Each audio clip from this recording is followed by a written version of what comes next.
The day of my father's will reading started like any other at Harrison and Associates law firm. Leather chairs, mahogany tables, and the distinct scent of old money that permeated the air. I sat quietly, my black dress still wrinkled from the funeral, while my brother Michael lounged in his Italian suit, radiating confidence. I had spent the last week in a fog of grief, barely eating, barely sleeping. My father, brilliant entrepreneur, dedicated parent, my biggest supporter, was gone. Meanwhile, Michael had spent that same week throwing parties at his penthouse, celebrating his upcoming promotion as he called it. "Let's begin," Mr. Harrison said, adjusting his reading glasses. The elderly lawyer had handled our family's legal affairs for 30 years. He unfolded a document, cleared his throat, and started reading. I, James William Porter, being of sound mind. I tried to focus on the words, but my mind kept drifting to my last conversation with Dad. It was just 3 weeks ago, over dinner at his favorite steakhouse. "Emma," he had said, his eyes twinkling despite his illness, "I've watched you build your consulting business from scratch. No handouts, no favors. Just pure determination. You remind me so much of myself at your age." He had reached across the table, squeezing my hand. "I've made arrangements, everything's taken care of. You'll be able to expand your business, help more people. Just promise me you'll keep building, keep growing." I had promised, tears in my eyes, not knowing those would be our last moments together.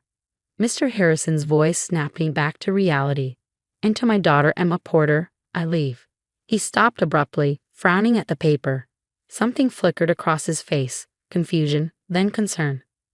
"This can't be right," he muttered, shuffling through the papers. Michael leaned forward, his smile sharp as a razor. "Is there a problem?" "According to this document," Mr. Harrison said slowly, "the entire estate, including Porter Enterprises and all associated assets, approximately valued at $12 million, is to be transferred solely to Michael Porter." The room started spinning. "That's impossible," I whispered. "The document clearly states," Michael cut in smoothly, "that Dad believed I was the only one capable of running his legacy." He pulled out a folded paper from his breast pocket. "I have a copy right here, if you'd like to verify." Mr. Harrison accepted the paper, comparing it to his own. "The signatures match, but what?" Michael challenged. "Everything's in order. Unless you're suggesting our father wasn't of sound mind." I stared at my brother, the stranger wearing designer clothes and a triumphant smirk. "Dad would never do this," I said. "He told me himself he'd made arrangements." Michael's laugh cut through the air like broken glass. "Oh, sweet knave Emma. Always Daddy's little girl, weren't you? Did you really think he'd trust his life's work to someone who plays with spreadsheets in a tiny office? You don't deserve this inheritance. You never did."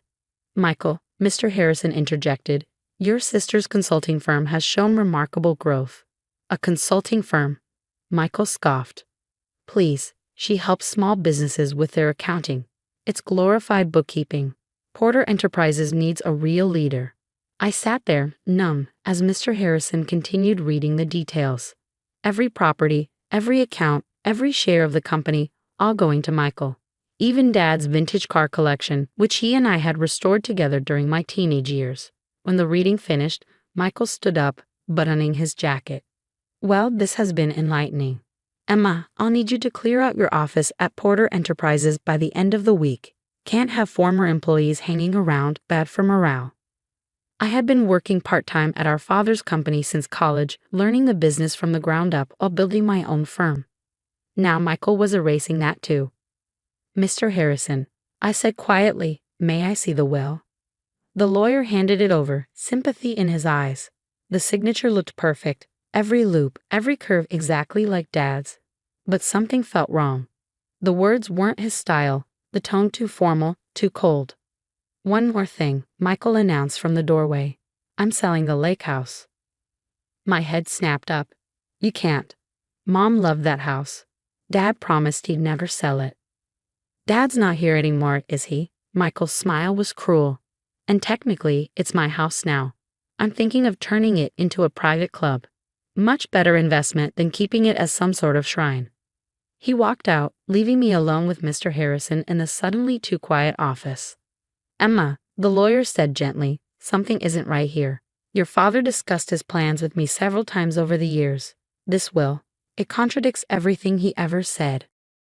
I ran my fingers over the signature, remembering all the times I'd watched Dad sign documents in his office. The signature's perfect, I murmured. Too perfect. Mr. Harrison leaned forward. What do you mean?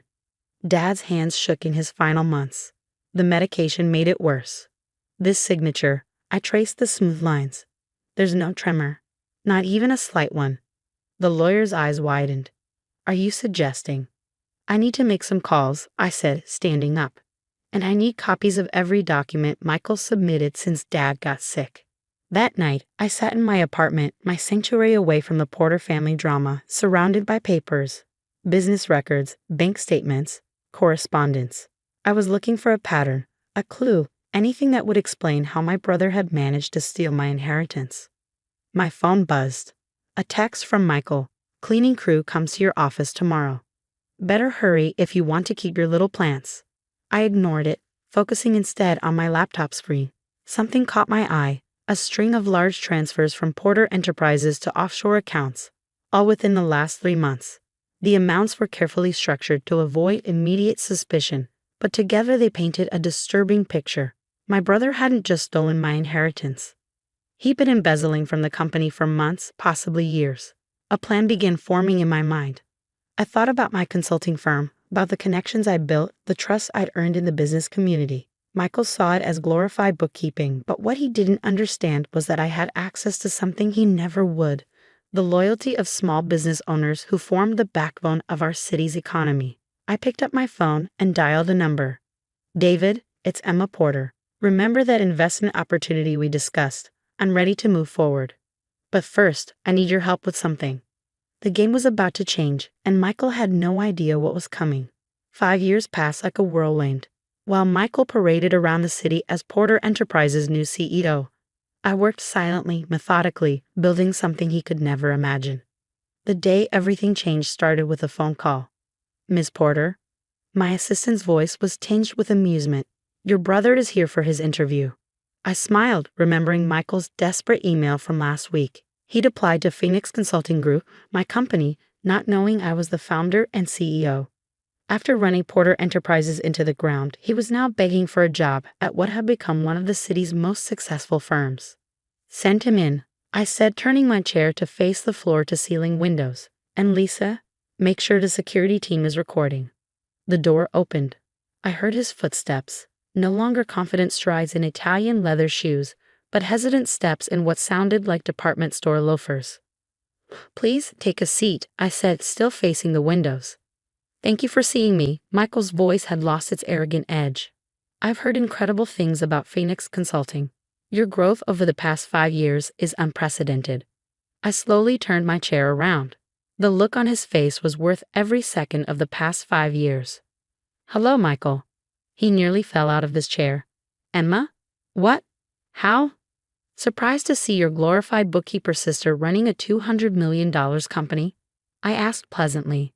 His face went through a series of emotions: shock, confusion, anger, fear. This is impossible. Phoenix Consulting Group is mine, I finished. Built from scratch after you stole my inheritance. Ironic, isn't it?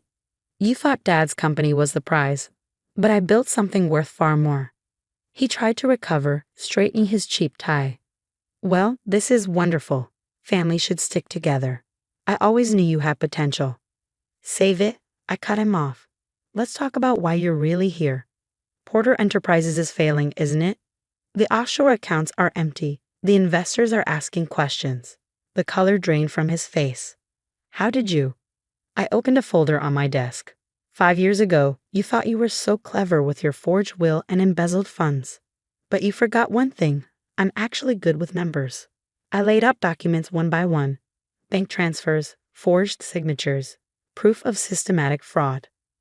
While you were busy playing CEO, I was building a network of the city's most influential small business owners. People you considered beneath you. They trusted me with their books, their secrets, their connections, and they were happy to help when I asked them to keep an eye on Porter Enterprises transactions. Michael slumped in his chair. What do you want? Want? I laughed. I don't want anything from you, but the SEC might be interested in these documents. And the police will definitely want to talk about Dad's forged will. You can't prove anything, he said, but his voice shook. I pressed a button on my desk phone. Mr. Harrison, would you join us? The door opened, and our father's old lawyer walked in, carrying a briefcase. Actually, she can prove everything, Mr. Harrison said. I've spent 5 years gathering evidence. Your father suspected you were embezzling. That's why he changed his will 2 weeks before he died, the real will, not your forged version. He pulled out a document. This is the authentic will, signed and notarized at the hospital. I kept it safe until Emma had built enough protection around herself. Your father left the company to both of you equally, but with a condition. Emma would have controlling interest because he trusted her judgment. Michael lunged for the document, but security was faster. 2 guards appeared instantly, their presence commanding respect. Don't embarrass yourself further, I said quietly. It's over. You've ruined everything, he spat. You and Dad never understood. I deserved that company. No, Michael, you deserve this moment, watching everything crumble because of your own greed. Dad knew exactly what you were. That's why he made arrangements to protect his legacy from you. I stood up, smoothing my designer dress, worth more than Michael's entire outfit. The SEC will be here in 20 minutes. I suggest you use that time to decide how cooperative you want to be. You can't do this. I'm your brother. You stopped being my brother the day you forged Dad's will. Family isn't about blood, Michael. It's about trust, respect, and integrity. 3 things you never understood. As security escorted him out, I turned to Mr. Harrison. Thank you for everything. He smiled warmly. Your father would be so proud, Emma, not just of your success, but of how you achieved it, through hard work and integrity. Later that evening, I drove to the lake house, my lake house now, the property reclaimed along with everything else Michael had stolen. The sunset painted the water in shades of gold, just like when Mom was alive. My phone buzzed with news alerts. Porter Enterprises heir arrested for fraud. Phoenix Consulting Group CEO reveals family drama behind business success. Emma Porter, from disinherited daughter to business empire builder. I smiled, remembering Dad's words. Keep building, keep growing. I had kept my promise, but in my own way. Instead of inheriting a legacy, I had built one. The next morning, I walked into my office to find it buzzing with energy. Our latest acquisition, Porter Enterprises, would need restructuring. The company Dad built would survive, but under new leadership, guided by the values he had taught me. On my desk, I found an old photo of Dad and me working on his vintage Mustang. Behind it stood my team, the family I had chosen, people who shared my vision and values. Ready for the board meeting, Lisa asked, tablet in hand. I looked around at the empire I had built, so much greater than the inheritance I had lost. More than ready. Michael's arrest made headlines for weeks.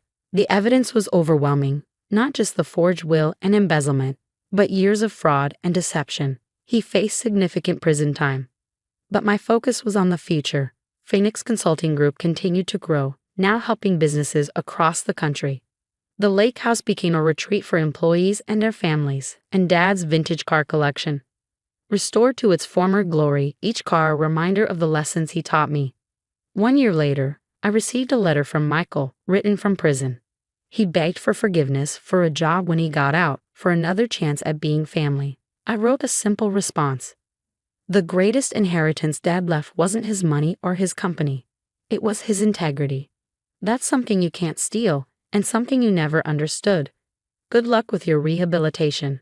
Today, Phoenix Consulting Group is valued at over $500 million. The story of how I built it, after losing my inheritance to a greedy brother, has become a legend in business circles. But the real victory isn't in the numbers. It's in the legacy I built, the people I've helped, and the values I've upheld. Sometimes, losing an inheritance is just the push you need to build something far greater than what you lost. Dad always said success wasn't about what you were given, but what you built with your own hands. Looking at my empire now, I know he was right. Michael may have stolen my inheritance, but he inadvertently pushed me to create something far more valuable, a legacy of my own. And that's something no one can ever take away.